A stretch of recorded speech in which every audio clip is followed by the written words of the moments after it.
All right, Pascal, so 12 days off. We weren't off. Right. So the players have had some time away.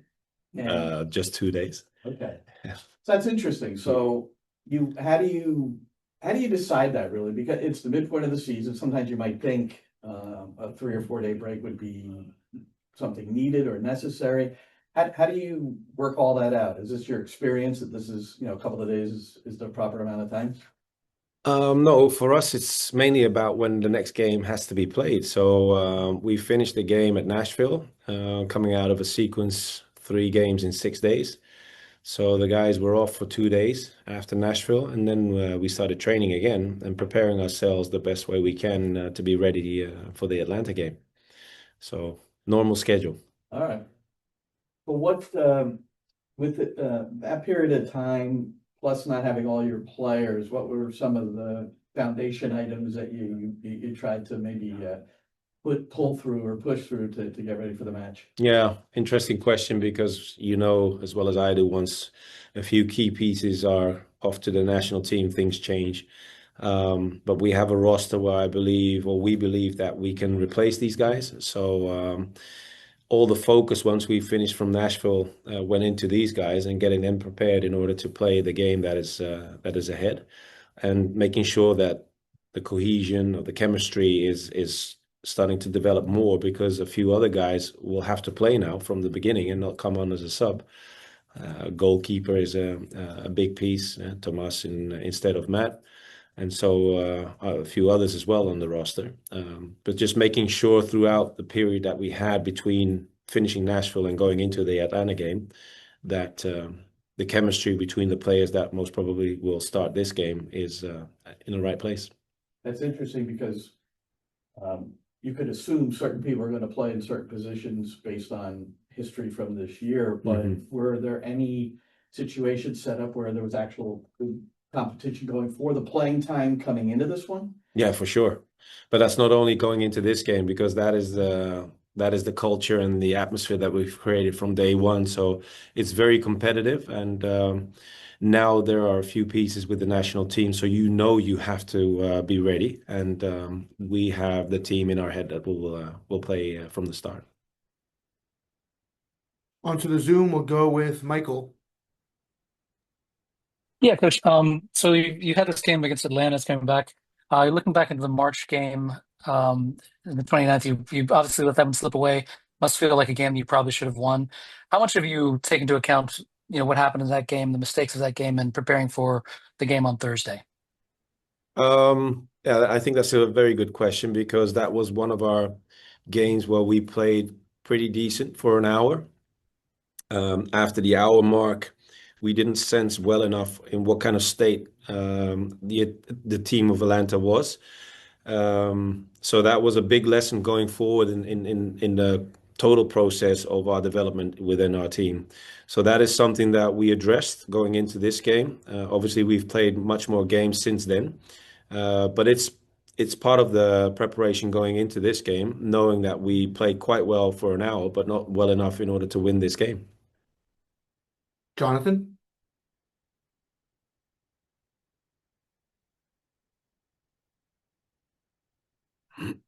Looks like you're muted, Jonathan. We can't hear you. Jonathan, we'll come back to you. Christian, go ahead. Hi, Coach. You touched on Matt there. He obviously made his international debut at the weekend. What does it say about him as a person and a player that he's managed to achieve that? Well, I think it's a confirmation that Matt is really still developing himself and moving forward in a very, very good direction. He's been a massive piece for us going into this season. I think he played some really good matches over the 17 matches that we've played, and he earned his spot within the national team. So we were all very pleased and very happy for Matt when we heard he was going to start the game against Turkey. And I think there's much more to come also, because I see Matt work every day and making the progress that he's been making. So I think there's much more to come. Jonathan, And go ahead. sorry, just if I could follow up there, looking back at the game against Chicago, you were very complimentary about Monsef Bakra's Yeah. involvement and his hard work and stepping into the moment, if you will. Mhm. How important is that mentality when it comes to moments like this, where you're asking players to step in and seize that moment? Yeah, it's a huge moment, of course, and I think it's for Munsev in particular a fantastic moment to step in again because he knows Alonso is not available because of the national team games that he has to play. So Munsev will get his play time now, and it's up to him to just keep moving in the right direction as he's been doing all season. And it's been very tough for him because having a number 9 like Alonso in front of you is a big challenge for any striker. But he's looking forward to play this match, and I hope he can show what he shows on a daily routine within our training sessions. Jonathan? Hi, sorry about that previously. Jonathan from AM New York, Coach. Hi. Your backline has stayed relatively the same throughout the month of May with the back four. And then against Nashville, we saw a back three, a back five, however you want to look at it. Is that something that we can expect to see more of the season, or is that something that was just tactically for the game against Nashville? If I understand your question correct, Jonathan, you're assuming that we play with a back 5 against Nashville? Yeah, with with Ojeda somewhere in between the right channels. Yeah, that's what I have down. Okay. Well, just to help you get through this, we were not playing with a back 5. Our back 4 was exactly the same as the previous games with Burke, Justin, Thiago, and Tavon, and Justin looking for his moments to be in midfield. So that has been the situation over the past few games, and I think we were quite successful with that. Even though we conceded 5 goals in 2 matches, one very strong opponent, Nashville, and the other one against Houston, where we defensively didn't play our game as we should have. But there were moments where we looked really exposed and got punished for it. But I don't recognize what you're saying about the back 5 against Nashville. Thank you for the clarification, Pascal.